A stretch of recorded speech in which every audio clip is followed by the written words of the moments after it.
welcome back to the Hutchinson Veterans Outreach Program. I'm your host, Lisa Dittel, and today we will have Tim Burley, who is with the 96th American Legion Post. Hello, Tim. Well, hello. Well, it's glad to be back again. It's great to have you back. I've heard you've done a lot of different things. You've got a lot of different information for us. First, I'd like to say that you are with the American Legion. You're the commander there? And the Post 96 commander in Hutchinson, and we'll be moving. Well, I'll still be the Post 96 commander. I've been endorsed by Post 96 to be the district vice commander for District 3 of the American Legion here in Minnesota, which is a great honor coming from the veterans who are part of the Legion here in our community. A lot of great veterans there. So, now, what all does that entail? Or? Well, as the post commander, you're basically in charge of the operations of the post meetings, setting the agenda, making sure our projects get done, which there are many. It's like very much military.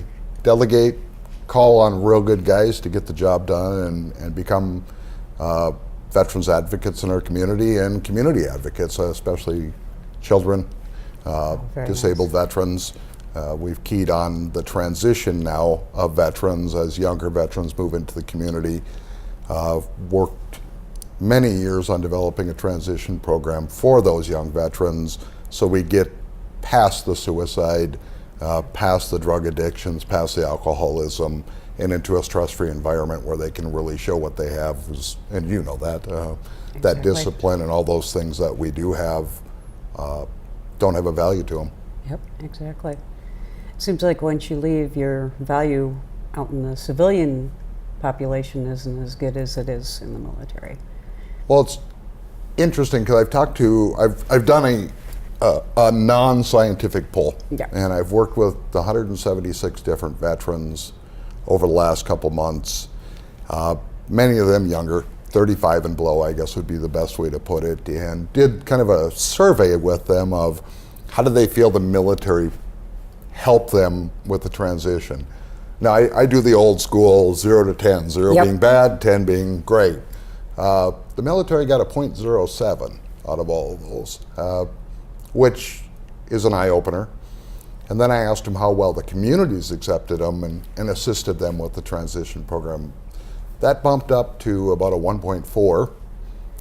Then I asked them how well they thought they prepared for the transition. That dropped again to a 1.2. So looking at those numbers and the comments I often got, in fact, the comment I just got the other day is, after a veteran went through this, was, now I know why we take our own lives. Yeah. The stress is incredible. And so we're working on furthering the transition program. Hutchinson is, because I'm here and I have the American Legion as the conduit, and VFW, DAV here. We have a wonderful group of veterans organizations here, 40 and 8. This is a good place to pilot this program, and we have a large amount, 10 to 12%, probably a high number of veterans in our community. Yes, so we do. we're going to take care of them. Now I was going to ask you too, you said something about maybe getting some resources set up here in Hutch. What kind of resources are you looking for? Are you looking for people that are hiring, or? Well, we're always looking for people who are hiring, and spoke with some of the manufacturers in town and some of the larger businesses here in town, because we're able to recruit.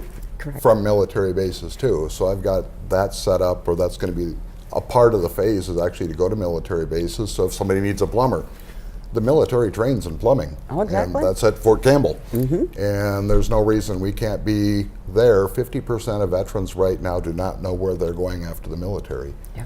So why not bring them and say, hey, welcome home, and let's make Hutchinson your home, and bring them back into our community and show them how much respect we have for what their abilities are. Exactly, exactly. And it's nice to actually get the whole community involved in that. Churches, businesses, the schools, I mean, we have a lot of opportunity here. Actually, you went to the Saluting Community Heroes event. Correct. Back in November, which is basically a mission of trying to tie the community with helping veterans and vice versa.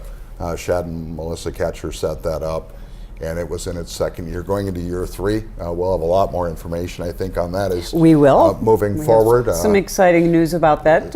We'll come to that in a so later. mark your calendars for November 13th. Exactly. If you want to attend an event that's going to blow your socks off. Exactly. The speaker I know this year, well, we're not going to go into that, but Yeah, we have to hold off on that for just for now. It's going to be quite impressive, and I think a lot of people will be excited by that. But that program raised $30,000 this year that went back into direct veterans care in the community. We have 5 veterans now going to Pain-Free Patriots to get their physical injuries healed. Let me see, the DAV was actually bought their new van to transport veterans back and forth to their appointments. Money went into the McLeod County Veterans Assistance Fund, which is to help veterans with food, gas, vehicles, those kind of things. Jim Lauer manages that down in Glencoe at the McLeod County Veterans Office. Yep. So that fund has been built up, so that's funding readily available. So a lot of pieces of that puzzle done this year, and we just keep to hope expanding that program because it's been great for Hutchinson. I know one of the things that you wanted to talk about just a little bit today was the opioids. Considering we were talking about pain, I figured this might be a good place to bring this up. Well, the discussion has been about pain in veterans, and a lot of veterans have used opioids, or I shouldn't say used because they're prescribed. Exactly. Medical doctors, the VA is very good about prescribing opioids, and that basically deadens the pain. It doesn't fix the pain. I can imagine the cost is incredible trying to do back surgeries and those kind of things. So let's see if we can push it out 5-10 years. And what we see is veterans jumping off the ship because they've waited so long for any kind of benefit and dealt with pain. And they're weaning back on opioids now, and that's the government attempt to get, how do we stop it? We start taking prescriptions away and taking people off of it. Well, the next best thing is heroin or other addictive drugs, and now with the fentanyl thing, we really worry about that, the amount of fentanyl that's being brought into Minnesota. As the Hennepin County narcotics people put it the other day, the cartels aren't in Mexico, they're in Minneapolis. They're here. We just have a shipping lane. It scares you, but I'm asking, and veterans watching this and people who have to take any kind of prescribed medication is these students are going in, people who help you in your home, they're using that as an opportunity to get into your home, and they're stealing these drugs. And a Xanax can go for $50 on the street. A bottle of 30 Xanax is, and you don't notice that one missing. I mean, it's one or two and somebody's made $100. So we're asking people with opioids or any kind of Xanax, any kind of mind-altering drugs or pain medication to lock them up.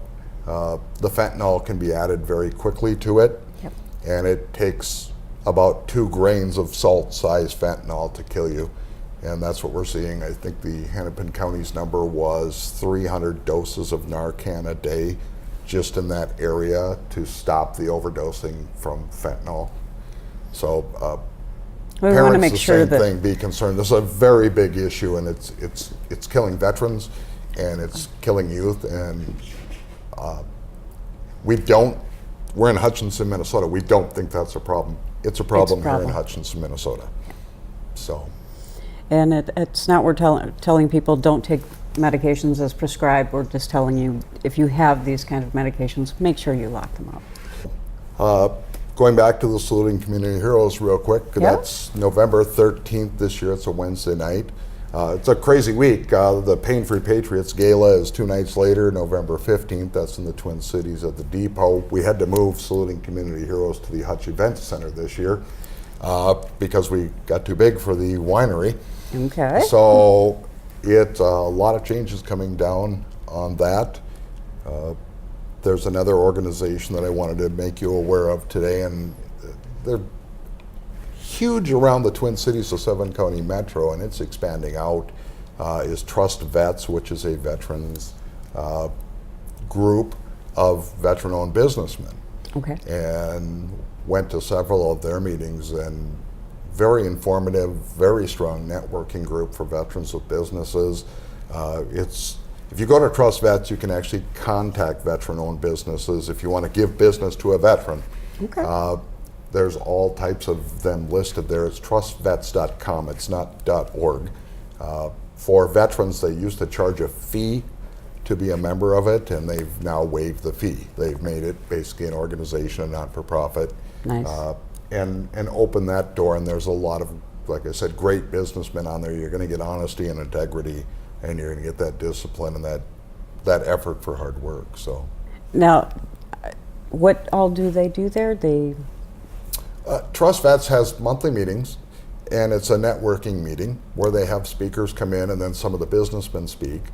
So that's been very informative, because you find out one of the things we forget as business owners, or people who own businesses, is little things, litigation, employee relations, human resources, things like that. You start up a business, you've got 2 employees, and all of a sudden all these things start happening. Exactly. You know, you have a truck that you forgot had to be a DOT, or whatever it might be. It's that kind of information. It's more of a incubator group, but there's a lot of very strong businesses that have been in business for a long time. It's just for them to get together and Very talk nice. about, hey, I'm just going to give you this heads up as your brother or sister.